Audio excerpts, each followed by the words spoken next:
Joining me today is the newly minted CEO of the Times publishing company, Conan Gallaty. Welcome, sir. Thank you, Joe. Appreciate it. Congratulations. Well, thank you. It's a great honor. Yeah, it's very few people have held this position at one of the most historic newspapers in the country.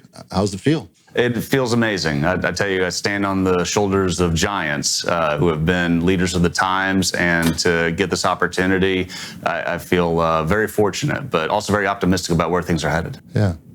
We got a few minutes to talk with Paul Tash, the outgoing CEO, and asked him, how he knew it was time. And, he said a couple of things, but he said, one of the main drivers was he had someone he could trust, someone he was very excited to hand the reins over to and you. So I thought that was a nice compliment. Yeah, it's a wonderful tradition of the Times and what has been called a sacred trust, what Nelson Pointer called the sacred trust of an organization like the Times to its community, and that it would be entrusted to an individual who would oversee it and make sure that it stayed true to its mission of great journalism and serving the community. That's great.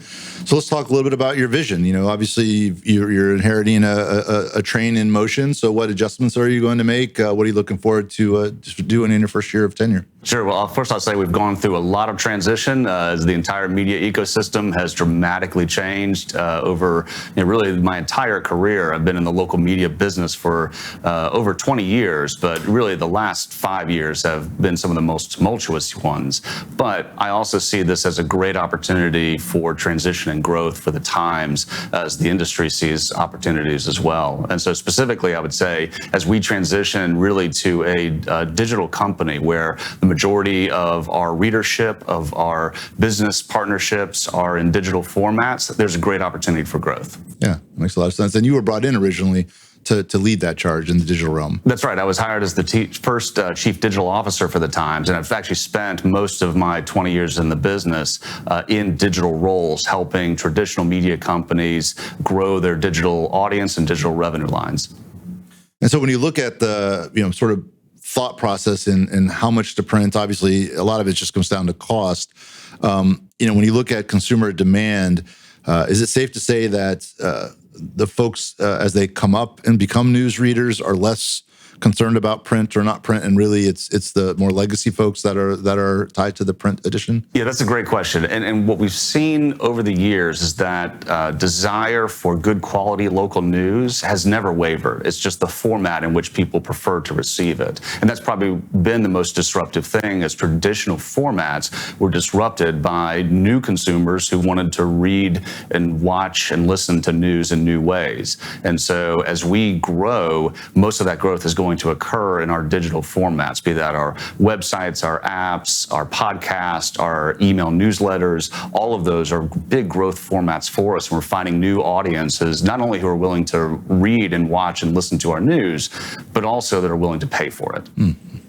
And we actually were talking a little bit earlier, and kind of on what you just mentioned, is that social media came along as sort of this new shiny thing and stole a lot of attention, and maybe this rebirth of news really is tied to quality. People now are seeing that this other information, as cute as it is and as bite-sized as it is, doesn't give us the depth of understanding that traditional local journalism gives. Is that a fair statement? That's exactly right. I think that social media does offer some very good and connective tissue to people, to each other throughout the world.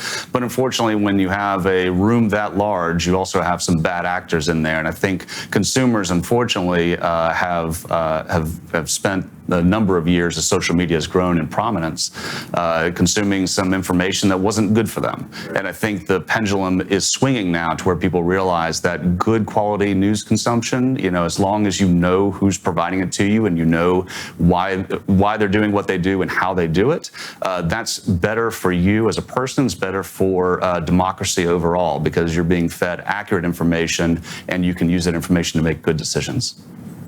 And sort of moving into the revenue element of things, obviously the Facebooks of the world and the Googles of the world have stolen a lot of ad revenue. So, how are you foreseeing the revenue model for the Times changing in the coming years? So if you think about the history of publishing, right, most of it has been built on a virtuous cycle of building up a big audience and then finding advertisers that wanted to be adjacent to that audience. The advertising model really is what made journalism work, for many decades. Of course, as you mentioned, the big tech platforms have come in and disrupted that model. And what we're seeing, to the point of consumers deciding that they're willing to pay for quality journalism, it's now going to be consumers that really fund the journalism. And today we have over 30 or almost 30,000 digital subscribers, people that only read and pay for access to the Tampa Bay Times in digital formats. And that number is growing fast. And what's really encouraging is that it is the new generation of readers, right? They tend to be a little younger, still in professional careers. And so we, as the Tampa Bay market grows with those kind of people, that's the opportunity to grow even more digital subscribers to really fund our journalism. That makes a lot of sense. And so when we look at those revenue options, sort of compare them historically, to where there wasn't a lot of competition, you had pretty much a behemoth of an organization in the Times, all the advertisers in the area all funneled in. So given that, this new layer of competition is in the world, even as you get back some of that revenue with with the subscriber base, how do you think the sizing of a local paper for a market the size of Tampa Bay ends up looking like? Is it going to be as big as it was, or Sure. in the middle?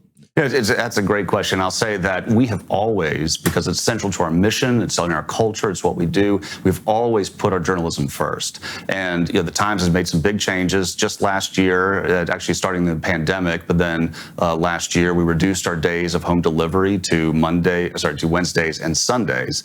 And then we outsourced our printing, which used to be done in St. Pete, now gets printed out of Lakeland. Those were necessary changes because the other options that we had on the table were to reduce the amount of journalism we did. We didn't. That's not an option for us. That is doesn't go to the core of our mission and our heart into why we do what we do every day. So today we are the largest newsroom in the state of Florida. We were that before the pandemic, we're that after the pandemic, and even all the big structural changes we've made. So we will continue to produce amazing journalism with reporters, editors, photographers, videographers, podcast producers, and email newsletter writers, social media managers, in any and all formats that consumers want to receive news. We want to provide that to them. But I should say that print still is a big part of our business. We still have people that love to read that physical product. And to those readers, we have some great products that allow them to read that format that they love in our e-newspaper. We still produce a Tampa Bay Times page-by-page edition 7 days a week. We produce it physically Wednesdays and Sundays, but we have found many people that love that physical linear product because it's a shared experience, and they can have a commonality when they read it, and there's a start and an end. They love the newspaper. It's never late, it's never wet. They can share editions. It just has a lot of good features, but it isn't the endless stream that tends to be overwhelming sometimes when you're reading news and content. Sure. Yeah, and when and as I didn't think about the printing folks when I asked that question. It was more about the newsroom size. So Sure. you think at this point then, given the newsroom size you have now, that there is an emergent business model that will support that. There's no sort of new normal for newsroom sizes that's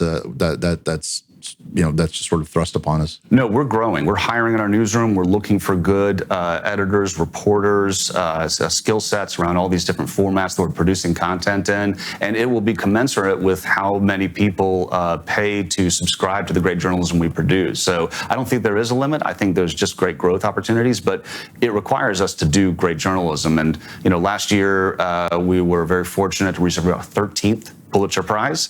I think that really shows our commitment to incredible journalism each and every day. Some of the best work I think that's done in local media is done right here in Tampa Bay, and we're very proud of that. And I think that's going to be rewarded by people that want to read quality journalism. Yeah, totally agree. And congratulations on that. Thank you. Yeah.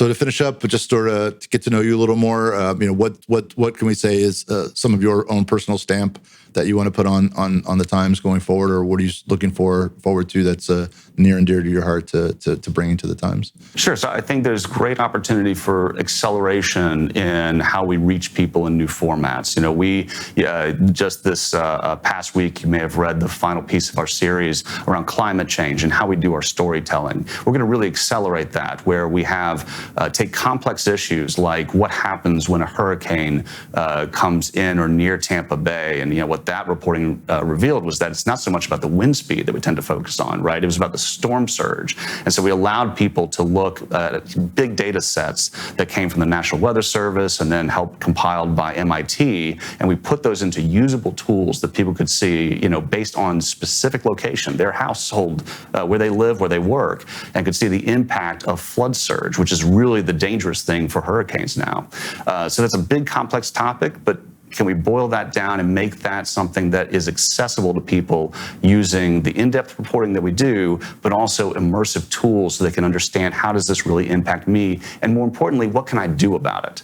So, following up that reporting, we just had a piece yesterday about 50,000 homeowners have lost their home insurance, right, because of these exact issues. So we think that kind of deep reporting really helps people understand and make accessible what does it mean for me and what can I do.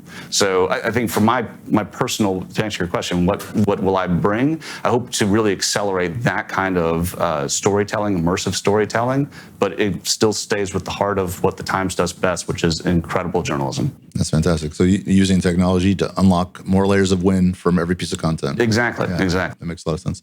Well, I've enjoyed the conversation. Really appreciate you coming in and sharing your story. And I think the community will be watching with excited anticipation on all the cool stuff that's going to happen in the next year with the Times. Thanks, Joe. I appreciate it.